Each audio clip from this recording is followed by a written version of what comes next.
We zitten hier met de DCCA, dat is de Vereniging van Nederlandse Luchthavens in de Dutch Caribbean, om eigenlijk een belangrijk probleem aan te vliegen en op te lossen.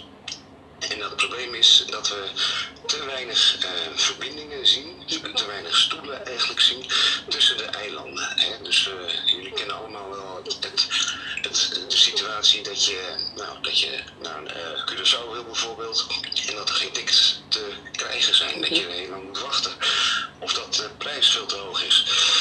En dat is eigenlijk een sociaal probleem, dat is een maatschappelijk probleem, ook een economisch probleem. En dat willen we met de 6 luchthavens en de 6 eilanden op gaan lossen. Nou, dan is er nog een extra uitdaging. We willen het ook nog sustainable maken. Ja. Dus we willen het ook nog wat duurzamer gaan doen. En daarvoor waren we met elkaar op Aruba om daarover te praten, overleggen en een MOU af te sluiten, een Memorandum of Understanding. En dat is afgelopen maandag ook gebeurd.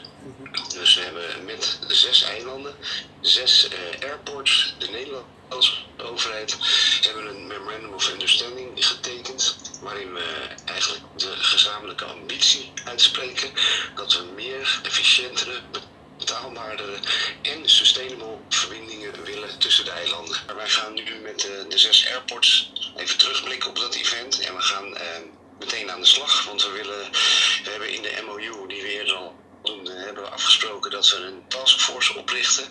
Die moet het komende half jaar echt dat plan van aanpak helemaal uitwerken. Dus we gaan niet achteroverleunen, we gaan aan de slag en we gaan kijken hoe we affordable, efficient en sustainable inter-island connectivity